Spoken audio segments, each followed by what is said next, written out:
ஆசைப்படுறதுல தப்பு இல்லை. ஆனா அந்த ஆசை தேவைக்கு தகுந்த மாதிரி இருக்கணும்.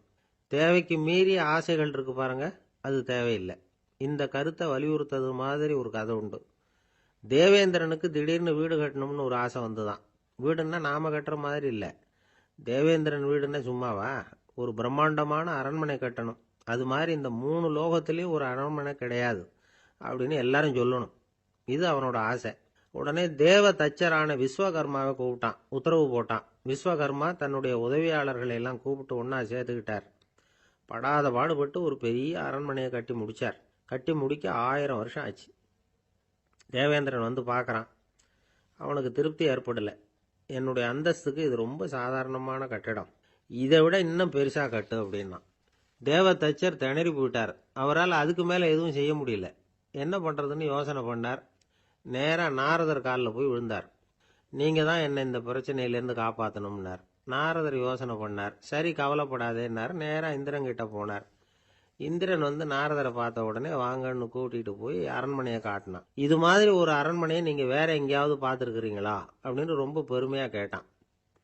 நான் பார்த்ததில்லை.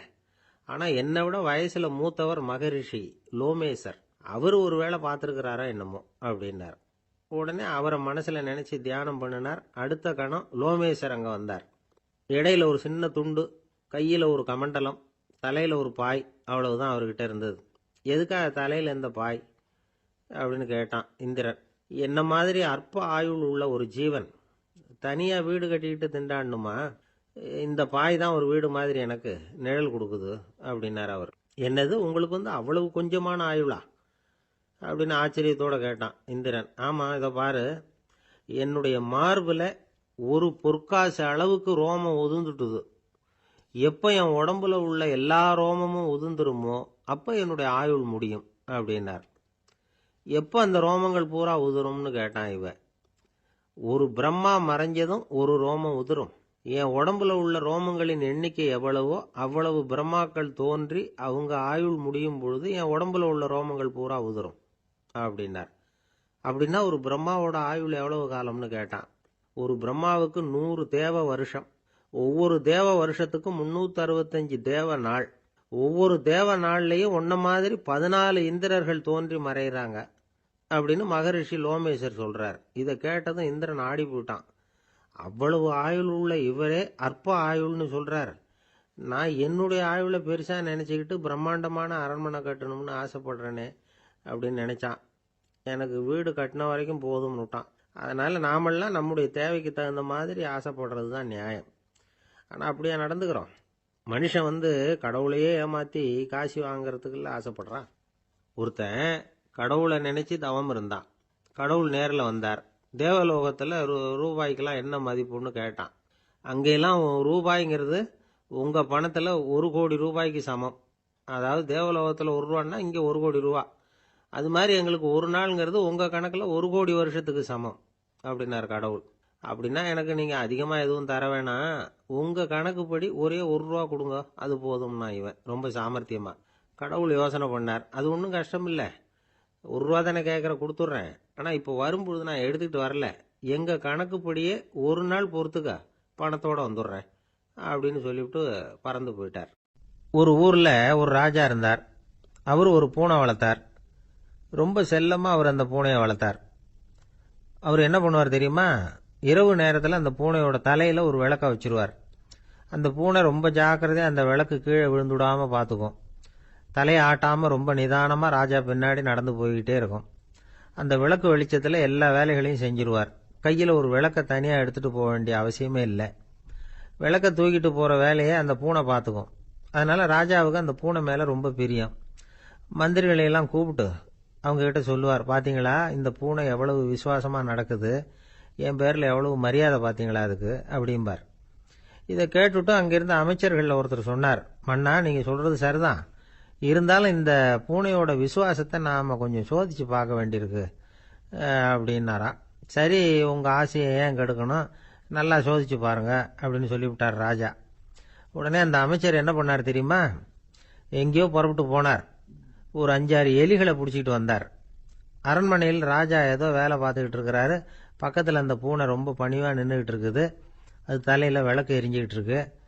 அமைச்சர் தான் பிடிச்சிக்கிட்டு வந்த எலிகளை அந்த பூனை பார்வையில் படுறது மாதிரி எதிரில் விட்டார்.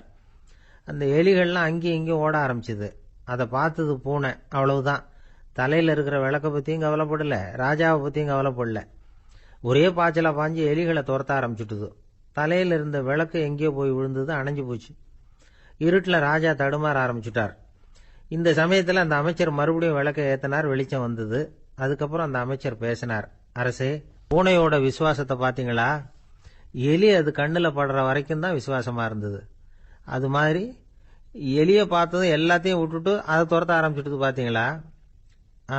தான் அந்த பூனையை பற்றி நினைச்சது தப்புங்கிறது அதுக்கப்புறம் தான் அந்த ராஜாவுக்கு புரிஞ்சுதான். சரி, இப்போ எதுக்கு இந்த கதையெல்லாம் அப்படிங்கிறீங்களா? இந்த பூனை மாதிரி தான் நம்ம மனசும்.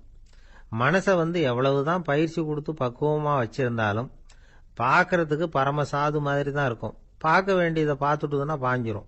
இந்த பூனை மாதிரி புலன் இன்ப பொருள்கள் கிட்டாத வரைக்கும் மனம் அடங்கி இருக்கிறது மாதிரி தான் தெரியும். கொஞ்சம் வாய்ப்பு கிடைச்சாலும் அது குதிக்க ஆரம்பிச்சிரும், தப்பு பண்ண ஆரம்பிச்சிரும். பெரிய பெரிய முனிவர்கள் வாழ்க்கையில் நடந்த வீழ்ச்சி இதை தான் நிரூபிக்குது. புலன்களின் ஆற்றல் அதிகம். அதனால மனக்கட்டுப்பாடு பயிற்சிகளில் ரொம்ப எச்சரிக்கையா இருக்கணுங்கிறார் சுவாமி சிவானந்தர். மது பழக்கத்தையே விட்டுட்டேன்னு உறுதியா இருப்பான். கடை கண்ணில் பட்டுட்டுதுன்னா கால் அவனை கேட்காமலே இழுத்துக்கிட்டு உள்ள போயிடும். இதுதான் மனசுங்கிறது. அதுதான் அந்த ராஜா வளர்த்த பூனை. நம்மால் ஒருத்தன் அந்த ராஜா பூனை தலையில விளக்க வச்சது மாதிரி இவன் தன்னுடைய தலையிலேயே ஒரு விளக்கை ஏற்றி வச்சுக்கிட்டு என்னத்தையோ தேட ஆரம்பிச்சான். தேடிட்டு இருக்கிறான். தலையை ஆட்டாம நிதானமா நடந்து ரொம்ப நேரமா தேடிட்டு இருக்கிறான். அந்த சமயம் அங்க வந்த ஒருத்தர், என்னத்தை தேடுறீங்கன்னு கேட்டார். அதுதான் மறந்து போச்சு அப்படின்னு இழுத்தான். சரி, கொஞ்சம் இப்படி உட்காருங்க, ஞாபகம் வந்ததும் தேட ஆரம்பிக்கலாம் அப்படின்னாரு அவரு. இவன் கொஞ்ச நேரம் உட்காந்து யோசிச்சான். அப்புறம் திடீர்னு எழுந்திருச்சான். ஞாபகம் வந்துட்டுதுன்னா. என்னன்னு கேட்டார். எங்க வீட்டில் இருந்த விளக்க எங்க வச்சேன்னு தெரியல, அதுதான் தேடிக்கிட்டு இருக்கிறேன், ஏற்றி வைக்கலாம்னு பார்க்குறேன் அப்படின்னா. ஒரு ஆஃபீஸில் வேலை பார்க்குற ஒருத்தர் ஏதோ தப்பு பண்ணிவிட்டார். உடனே மேல் அதிகாரி அவரை கூப்பிட்டு அனுப்புனார். நீ செஞ்சது தப்புன்னார் கோபமா. இது ஒரு ரகம். சில அதிகாரிகள் இப்படி நீங்கள் செஞ்சது தப்புன்னு சொல்கிறதில்ல, நீங்கள் செஞ்சது சரி அப்படின்னு சொல்கிறதில்ல.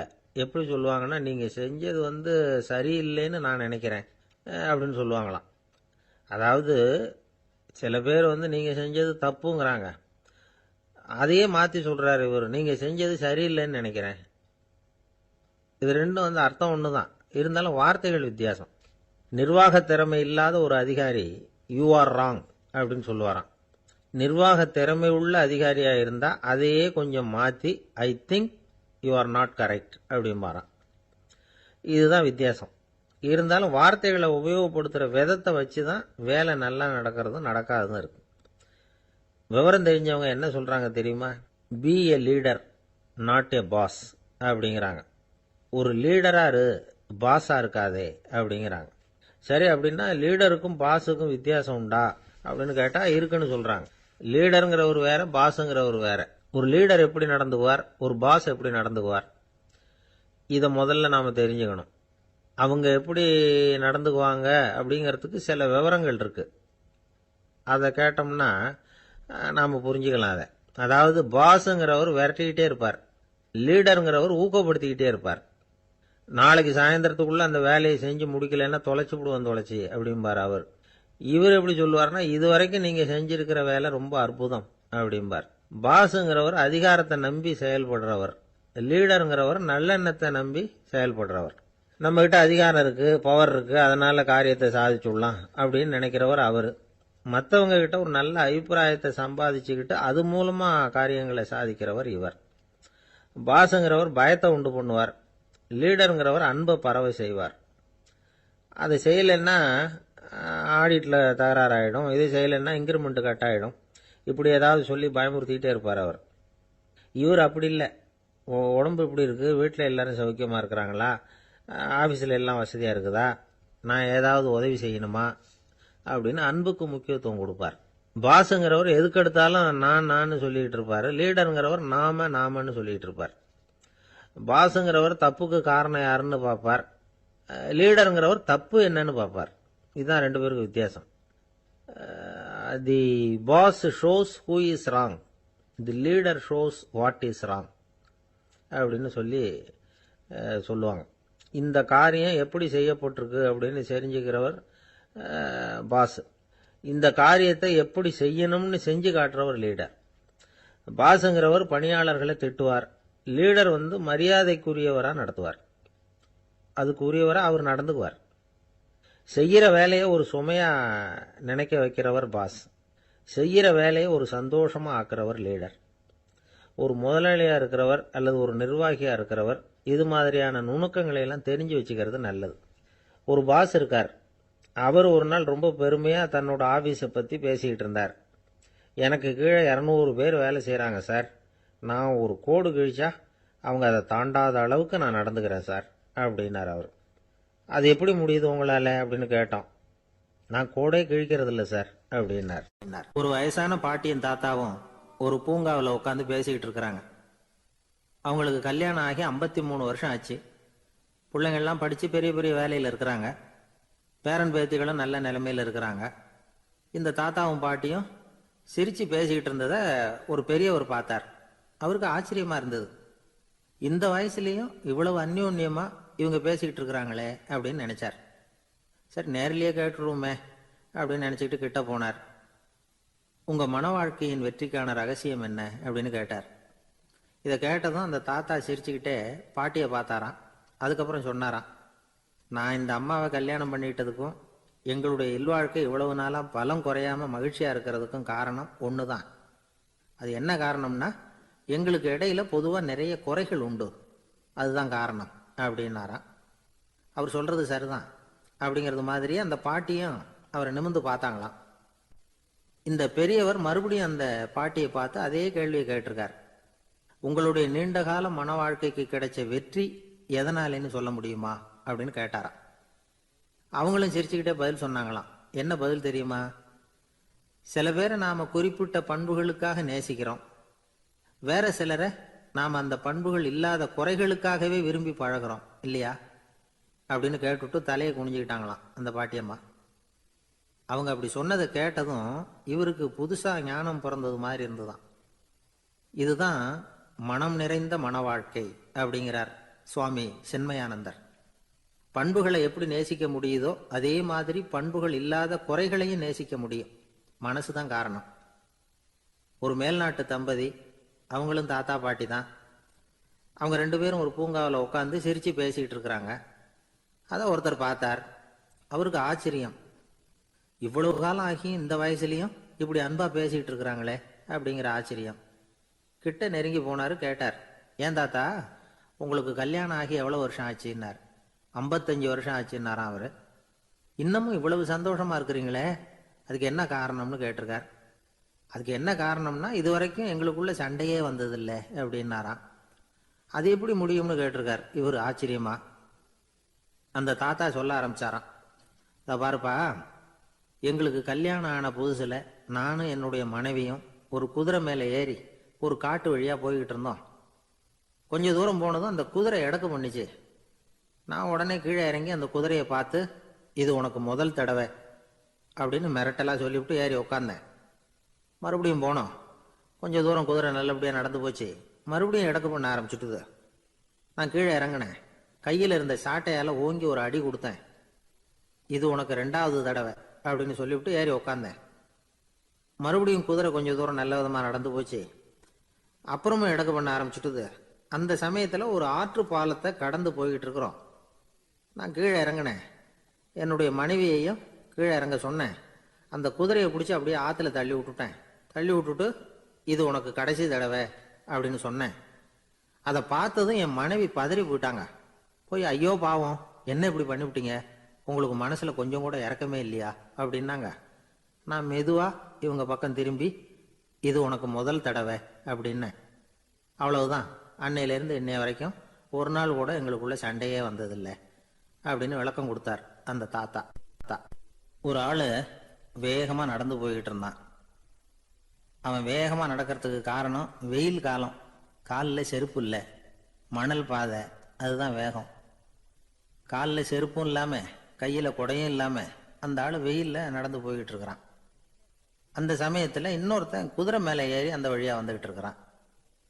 அவன் காலில் செருப்பும் இருந்தது, கையில் கொடையும் இருந்தது. நடந்து போய்கிட்டு இருந்தவன் அந்த குதிரை ஆசாமியை பார்த்து கேட்டான், ஐயா, நீங்களும் குதிரை மேலே உட்காந்துக்கிட்டு போய்கிட்டு இருக்கிறீங்க, அப்படி இருக்கிறப்போ உங்களுக்கு அந்த செருப்பு என்னத்துக்கு? அதை எனக்கு கொடுத்து உதவலாமே அப்படின்னா. குதிரை மேலே உட்காந்துருந்தவன் யோசனை பண்ணி பார்த்தான். இவன் சொல்கிறது நியாயம்தானே அப்படின்னு சொல்லி தன்னுடைய செருப்பை கழட்டி அந்த வழிப்போக்கனுக்கு கொடுத்துட்டான். ரொம்ப நல்லதுங்க அப்படின்னு சொல்லி இவன் அதை வாங்கி காலில் மாட்டிக்கிட்டான்.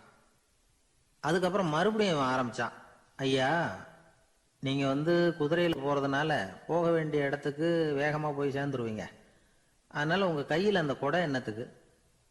நான் நடந்து போயிட்டுருக்கிறவன், ரொம்ப நேரம் நடக்க வேண்டியிருக்கும் இந்த வெயிலில், அதனால் அந்த கொடையையும் எனக்கு கொடுங்களேன் அப்படின்னா. குதிரை வீரன் யோசனை பண்ணி பார்த்தான், இதுவும் நியாயம்தானே அப்படின்னு அவனுக்கு தோணுச்சு. உடனே இறக்கப்பட்டு தன் காலில் இருந்த செருப்பை கொடுத்தது மாதிரியே தன் கையில் இருந்த கொடையையும் இவங்கிட்ட கொடுத்துட்டான். அதுக்கப்புறம் அவன் நிம்மதியாக புறப்பட்டான். இப்போ மறுபடியும் கை தட்டி அவனை நிறுத்தினான். கீழே நின்றுட்டு இருந்தவன், என்னப்பா, ஏன் என்ன நிறுத்தினேன், இன்னும் ஏதாவது வேணுமா உனக்கு அப்படின்னா குதிரையில் இருந்தவன். இவன் மெதுவாக வாயை திறந்து, அந்த குதிரையையும் என்கிட்ட கொடுத்துருங்களேன்னா. அந்த குதிரை வீரன் இப்போ ஒரு கணம் யோசனை பண்ணி பார்த்தான். உடனே என்ன பண்ணான் தெரியுமா? தன்கிட்ட இருந்த குதிரை சவுக்கை எடுத்தான். குதிரை சவுக்கால் அந்த ஆளை வாங்குவாங்கன்னு வீசி தள்ளிவிட்டான். இவ்வளவு சவுக்கடியும் வாங்கிக்கிட்டு இந்த ஆள் என்ன பண்ணான் தெரியுமா? சிரிக்கிறான். அடி வாங்கிட்டு யாராவது சிரிப்பாங்களா? குதிரை வீரனுக்கு ஒன்றும் புரியல. என்னப்பா அது, ஏன் இப்படி அடி வாங்கிட்டு இப்படி சிரிக்கிறியே அப்படின்னு கேட்டான். இப்போ அந்த வழிப்போக்கன் சொல்கிறான், ஐயா, நான் இப்படி சிரிக்கிறதுக்கு காரணம் இருக்கு. இப்படி குதிரை கேட்டு உங்ககிட்ட அடி வாங்கலைன்னு வச்சுக்கோங்க, என் உயிர் உள்ள வரைக்கும் மனசில் ஒரு தவிப்பு இருந்துக்கிட்டே இருக்கும். செருப்பையும் கொடையையும் கேட்ட உடனே கொடுத்தவன் குதிரையையும் கேட்டிருந்தா கொடுத்துருப்பானோ அப்படிங்கிற பேராசையில் ஏங்கிக்கிட்டே இருந்திருப்பேன். இப்போ உங்ககிட்ட அடி வாங்கின பிறகு என்னுடைய அந்த சந்தேகம் தீர்ந்து போச்சு. என்னுடைய ஆசைக்கு எல்லை எது அப்படிங்கிறத எனக்கு புரிஞ்சுட்டுது அப்படின்னு சொல்லிவிட்டு அவன் நடக்க ஆரம்பிச்சிட்டானான். ஆசைக்கும் எல்லை உண்டு அப்படிங்கிறத விளக்கறதுக்காக வாரியார் சுவாமிகள் சொல்கிற கதை இது. இந்த காலத்துலேயும் ஒருத்தன் அது மாதிரி கொடை செருப்போட குதிரையில் போய்கிட்டு இருந்தான். எதிரில் நடந்து வந்தவன், ஐயா, உங்கள் கொடையை எனக்கு கொடுங்களேன்னு கேட்டான். உடனே அவன் குதிரையிலேருந்து கீழே குதிச்சு அவனை சாட்டையால் அடிக்க ஆரம்பிச்சிட்டான். இன்னொருத்தர் அந்த வழியாக வந்தவர் இதை பார்த்தார். ஏன்பா, அவன் கேட்டான், உன்னால் முடியலன்னா இல்லைன்னு சொல்லிட வேண்டியது தானே, அதுக்காக ஏன் இப்படி அவனை போட்டு அடிக்கிறேன்னு கேட்டார்.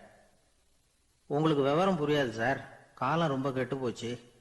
கேட்டதை கொடுத்தேன்னு வச்சுக்கோங்க, இந்த குதிரையே என்னோடது, அவன் திருடிக்கிட்டு போகிறான் அப்படின்னு என் பேரில் புகார் கொடுக்க ஆரம்பிச்சிருவான் சார் அப்படின்னா. அது எப்படி அவ்வளோ உறுதியாக சொல்கிறேன்னு கேட்டார் அவர். ஏற்கனவே அது மாதிரி ஒருத்தன் பேரில் புகார் கொடுத்துட்டு தான் இந்த குதிரையை நான் தள்ளிட்டு வந்துக்கிட்டு இருக்கிறேன். வாயில கொழுப்பு இருந்தாலும் பரவாயில்ல சார், எப்படியாவது ஒரு வழியா சமாளிச்சுக்கலாம். ஆனா வயத்துல மட்டும் கொழுப்பு இருக்கக்கூடாது சார். அப்படி இருந்தா அதான் அலட்சியமாவும் விட்டுறக்கூடாது சார் அப்படின்னு ஒருத்தர் சொல்லிட்டு வந்தார். அதுக்கப்புறம் தான் அவர்கிட்ட பேசி பல விவரங்களை தெரிஞ்சுக்க முடிஞ்சது. சில பேர் சொல்லுவாங்க, எனக்கு தொந்தி கிடையாது சார், வேணும்னா என் வயத்தை அழுத்தி பாருங்க, கல்லு மாதிரி இருக்கும்பாங்க. வயிறு கல்லு மாதிரி இருந்தா உள்ள கொழுப்பு இல்லைன்னு நினைச்சிடக்கூடாது. வயிற்று தசைக்கு அடியில உள்ள கொழுப்பு சில வாத்தியங்கள்ல இருக்குமே நரம்பு, அது மாதிரி டைட்டா இழுத்துக்கிட்டு இருக்குன்னு அர்த்தம். அதனால தொட்டு பார்த்தா கல்லு மாதிரி தான் இருக்கும், இருந்தாலும் தொந்தி தான். வயிற்றுல கொழுப்பு அதிகமா இருக்கிறது சங்கடம் தான். அதனால கொலஸ்ட்ரால் அளவு அதிகமாகும். இதய நோய்கள், நீரிழிவு, ஹைப்பர் டென்ஷன், ஸ்ட்ரோக்கு, இது மாதிரி ரிஸ்க் எல்லாம் அதிகமாகும். ஒருத்தர் ஒல்லியா இருக்கலாம், உடம்பு எடை அதிகப்படியா இல்லாம இருக்கலாம். அப்படி இருந்தா கூட அவர் உடம்புல மற்ற பகுதியை விட வயத்துல கொழுப்பு அதிகமா இருக்கும். நாம தான் ஒல்லியா இருக்கிறோமே, நமக்கு ஒண்ணும் இல்லை அப்படின்னு நினைச்சிடக்கூடாது. சரி, நம்ம வயிறு இருக்க வேண்டிய அளவை விட அதிகமா இருக்குதா இல்லையா, அதை எப்படி கண்டுபிடிக்கிறது? அதுக்கு சில வழி இருக்குது. முதல்ல நீங்க நேரா ஸ்ட்ரைட்டா நிமிர்ந்து நில்லுங்க. உங்க பார்வையை மட்டும் கீழே தாழ்த்தி காலு விரலை கவனிங்க. விரல் உங்களுக்கு தெரியுதா அப்படின்னா உங்க வயிறு நார்மலா இருக்குன்னு அர்த்தம். கால் விரல் உங்க கண்ணுக்கு தெரியலையா அப்படின்னா உங்களுக்கு வயிறு பெருசுதான். இன்னொரு வழி இருக்கு, அது என்ன தெரியுமா? ஒரு தரையில நீட்டா படுத்துடணும். 1 மீட்டர் நீளம் உள்ள அளவுகோல் ஒன்று எடுத்துக்கோங்க. கழுத்து எலும்புல ஒரு பக்கத்தையும் இடுப்புல ஒரு பக்கத்தையும் வைங்க. பக்கவாட்டில் வைங்க, அதாவது படுக்கவாட்டில். அது நடுப்பகுதி வயத்தில் வந்து முட்டி தராசு மாதிரி ஆடுதா அப்படின்னா உங்கள் வயர் வந்து உங்களுக்கு ப்ராப்ளம் தான். அதனால் அதை கண்டுபிடிக்கிறதுக்கு அப்படி ஒரு அளவுகோல் வச்சிருக்கிறாங்க. மருத்துவ அறிவியல் ரீதியாக உங்களுக்கு தொந்தி இருக்குதா இல்லையான்னு கண்டுபிடிக்கிறதுக்கு ஒரு வழி இருக்கு. உங்கள் இடுப்பில் வெயிஸ்ட் அப்படின்னு சொல்கிறோம்ல, இடுப்பில் ஒரு அளவு எடுக்கணும், சுற்றளவு. இடுப்புக்கு கீழே ஹிப்புன்னு சொல்கிறோம்ல, அங்கே ஒரு அளவு எடுக்கணும், அதிகபட்ச சுற்றளவு எடுக்கணும். அந்த அளவை இந்த அளவால் வகுக்கணும். அதாவது உங்கள் வெயிஸ்ட் மெஷர்மெண்ட் இருக்குல்ல, அதை வந்து ஹிப்பு மெஷர்மெண்ட்டால் வகுக்கணும். இந்த விகிதம், அதாவது வெயிஸ்ட் ஹிப் ரேஷியோ, ஆண்களுக்கு வந்து 0.95க்கு மேலே போகக்கூடாது, பெண்களுக்கு வந்து 0.85க்கு மேலே போகக்கூடாது. அப்படி போயிட்டுதுன்னா வயிறு பெருத்திருக்குதுன்னு அர்த்தம். இது வந்து டாக்டர்கள் கண்டுபிடிக்கிற ஒரு விதம். சரி, இந்த தொந்தியை குறைக்கிறதுக்கு என்ன பண்ணலாம்? பட்னி கிடக்கலாமா அப்படின்னா அது தேவையில்லை. ஆனால் கலோரி அளவை குறைக்கணும். அது எப்படி? கொழுப்பு ஆகாரத்தை குறைக்கணும். இப்போ கார்போஹைட்ரேட்டு புரோட்டீன்லாம் இருக்குதுல்ல, அதெல்லாம் ஒரு கிராமுக்கு சுமாராக 4 கலோரி கொடுக்கும். ஆனால் கொழுப்பு வந்து ஒரு கிராமுக்கு 9 கலோரி கொடுக்கும். அதனால் ஒரே அளவுள்ள ஆகாரங்களில் கூட கலோரி வித்தியாசம் இருக்குது. கலோரி அளவு குறைச்சலாக கொடுக்கக்கூடிய ஆகாரம் சாப்பிடணும். இப்போ தொந்தியை குறைக்கிறதுக்கு கடுமையான உடற்பயிற்சி தேவையா அப்படின்னு கேட்டால் அதுவும் தேவையில்லையா. ஆகாரத்தில் கொழுப்பை குறைச்சாவே போதும், மற்ற ஆகாரம் செரிக்கிறதுக்கு லேசான உடற்பயிற்சியே போதும். வயத்தை குறைக்கிறேன்னு சொல்லி சில பேர் உட்காந்து எழுந்திருப்பாங்க, அதுவும் தேவையில்லையா.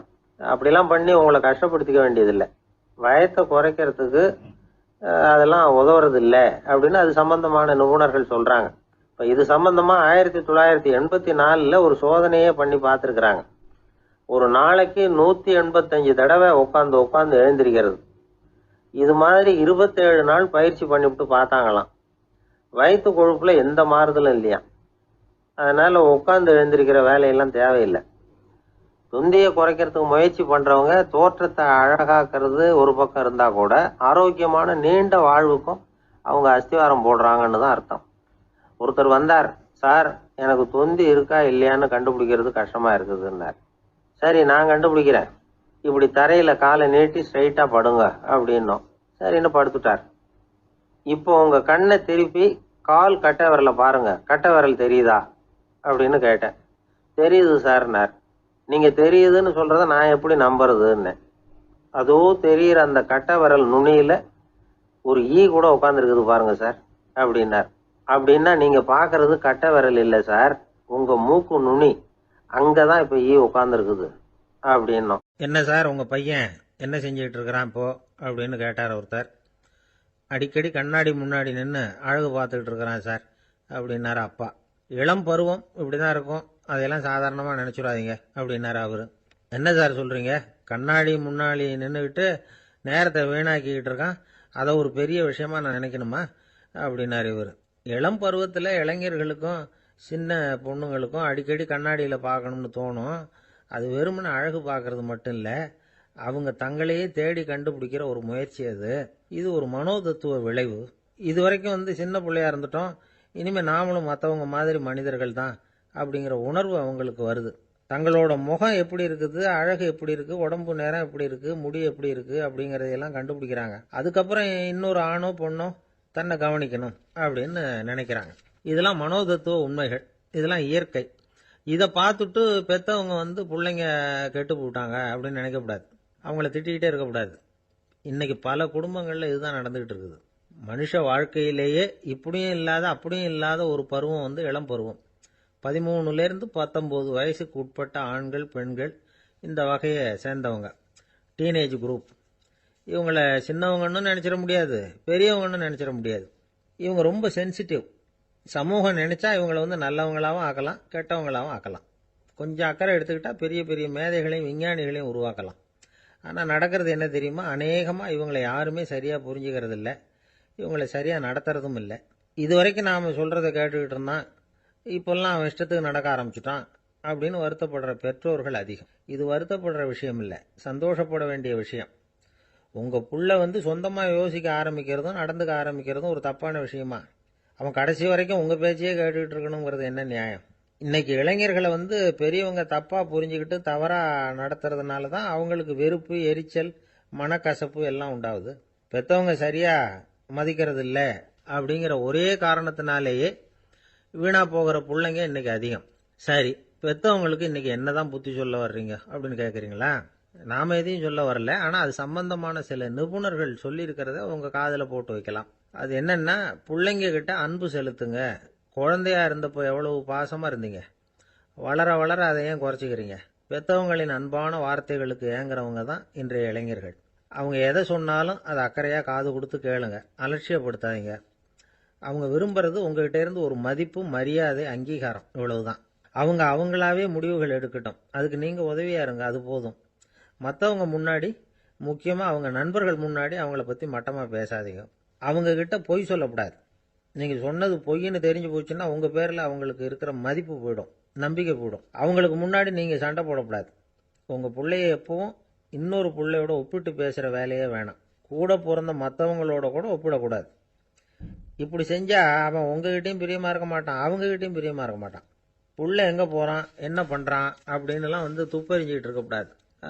இளைஞர்கள் வந்து தனிமையை விரும்புறவங்க. அவங்கள வந்து பெட்டியில வச்சு மூடி பாதுகாக்கணும்னு நினைக்கக்கூடாது. அவங்கள எப்படி பாதுகாக்கிறது அப்படிங்கிறது அவங்களுக்கே தெரியும். உங்க புள்ள எப்படி நடந்துக்கணும்னு நீங்க எதிர்பார்க்குறீங்களோ அது மாதிரி நீங்க நடந்து காட்டுங்க, அது போதும். ஒரு வீட்டில் அப்பாவும் அம்மாவும் பேசிக்கிட்டு இருக்கிறாங்க. என்னங்க, நம்ம பொண்ணு பெரியவள் ஆயிட்டா, அடிக்கடி கண்ணாடி முன்னாடி போய் நின்றுகிட்டு இருக்கிறா, சீக்கிரமா ஒரு பையனை பார்த்து கல்யாணத்தை முடிக்காம இப்படி மசன்னு கல்லு மாதிரி உட்காந்துருக்குறீங்களே அப்படின்னு சத்தம் போட்டாங்க. அந்த அம்மா, அவசரப்படாத, பார்க்கறதுக்கு கண்ணுக்கு அழகா லட்சணமா புத்திசாலியா ஒரு பையன் கிடைக்க வேணாமா, அதுதான் பார்த்துக்கிட்டு இருக்கிறேன் அப்படின்னாரு அப்பா. இதுக்கு அந்த அம்மா சொல்றாங்க, எங்க அப்பா இப்படியெல்லாம் நினைச்சுக்கிட்டு இருந்திருந்தா எனக்கு கல்யாணமே ஆயிருக்காது தெரியுமா அப்படின்னாங்களாம். ஐயா, என்னுடைய நூல் வெளியீட்டு விழாவுக்கு அவசியம் நீங்க வரணும் அப்படின்னு கூப்பிட்டார் ஒருத்தர். எப்போ வரணும்னு கேட்டேன். அடுத்த வாரம்னார். சரி, புத்தகம் தயாராகிட்டுதா அப்படின்னு. நாளைக்கு தான் அச்சிக்க கொடுக்க போறேன்னார். என்னங்க இது, புத்தகம் அச்சிடுறதுக்கு முன்னாடியே அழைப்புதழை வந்து அச்சடிச்சு விட்டீங்களே அப்படின்னு கேட்டேன். அதனால என்னங்க, அந்த காலம் மாதிரியா போடலாம், அச்சுக்கலை வந்து எவ்வளவோ முன்னேறியாச்சுங்க. Linotype, monotype, phototype, laser, இப்படி என்னென்னமோ வந்தாச்சு. இன்னைக்கு கொடுத்தா நாளைக்கே புத்தகம் தயார் அப்படின்னார். இப்படி இந்த அளவுக்கு முன்னேறி இருக்கிற இந்த அச்சுக்கலை ஆரம்பத்தில் எப்படி இருந்தது தெரியுமா? அந்த காலத்தில் காகிதம்னா என்னன்னே தெரியாது. அப்படி ஒன்று கண்டுபிடிக்கப்படவே இல்லை.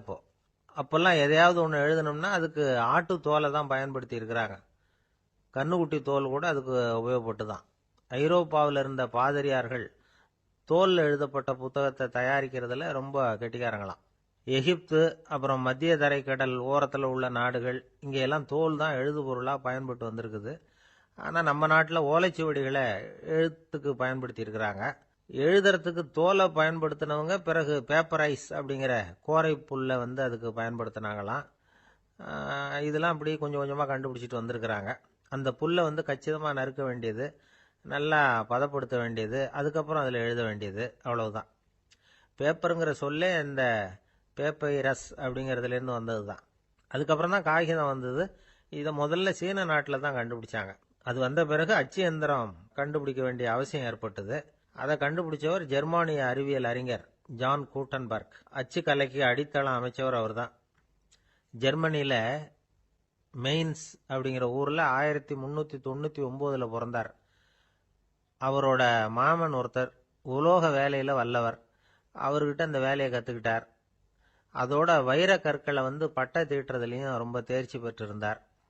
இளம் வயசுலேயே சும்மா இருக்க மாட்டாராம், எதை செஞ்சாலும் அதை திறமையாக செய்வாராம். அவர் தான் முதல்ல மர அச்சு எழுத்துக்களை உருவாக்கினார். அது மேலே மை தடவி பிரதிகள் எடுத்தார். அதுக்கப்புறம் உலோக எழுத்துக்கள், முதல்ல காரியம், அப்புறம் இரும்பு, அப்புறம் கலப்பு உலோகம், பிறகு அச்சடிக்கிறதுக்கு எந்திரம் ஒன்றையும் உருவாக்கினார். முதல்ல பைபிள் அச்சடித்தார். 1468 அவர் இறந்து போனார். 16ஆம் நூற்றாண்டில் மேலை நாடுகளிலிருந்து மர எழுத்துக்களை கொண்டுகிட்டு வந்து தமிழ்நாட்டில் கிறிஸ்துவ நூல்களை அச்சிட்டாங்க. அப்பெல்லாம் வந்து அச்சகங்கள் வந்து போதிய அளவுக்கு இங்கே இல்லை. அதுக்கு என்ன காரணம்னா, இந்தியர்கள் வந்து அச்சகங்களை நடத்தக்கூடாது அப்படின்னு சட்டம். 1835 வரைக்கும் அந்த சட்டம் வந்து நடைமுறையில் இருந்தது. இந்த நிலைமையில அங்கேயும் இங்கேயுமா 1-2 அச்சகங்கள் ஆரம்பமாச்சு. 1713 தரங்கம்பாடியில லூதரன் மிஷன் அச்சகம், அதே ஆண்டுல சென்னையில SPCK அச்சகம். இது ரெண்டும் தான் இந்தியாவில் முதல்ல தொடங்கப்பட்ட அச்சகங்கள். ஆட்டுத்தோல்லையும் ஓலைச்சுவடியிலையும் எழுதப்பட்ட எழுத்துக்கள் இன்னைக்கு எங்கேயோ போயிட்டுது. ஆனா நம்ம ஊர்ல எழுத்தாளர்கள் நிலைமை தான் ஒன்றும் சொல்லிக்கிறது மாதிரி இல்லை. நம்ம ஆள் ஒருத்தர் சொன்னார், சார், நான் சொந்தத்தில் ஒரு அச்சாபீஸ் வச்சிருந்தேன், இப்போவும் வச்சிருக்கிறேன். அதனால என்னுடைய படைப்புகளை புத்தகமாக வெளியிடுறதுல எனக்கு ஒன்றும் கஷ்டம் இல்லை. வருஷத்துக்கு ஒரு புத்தகம் எழுதி வெளியிட்டுருவேன். 15 வருஷமா இலக்கிய உலகத்துக்கு இப்படி சேவை செஞ்சுக்கிட்டு வர்றேன். ஆனா இந்த வருஷம்தான் வாசகர்கள் எனக்கு பாராட்டு விழா நடத்தி இருக்கிறாங்க அப்படின்னார். இந்த வருஷம் அப்படி என்ன விசேஷம் அப்படின்னு கேட்டோம். இந்த வருஷம்தான் நான் எந்த புத்தகம் எழுதி வெளியிடாம இருந்தேன், அதுக்காகத்தான் எனக்கு இந்த பாராட்டு விழா அப்படின்னார்.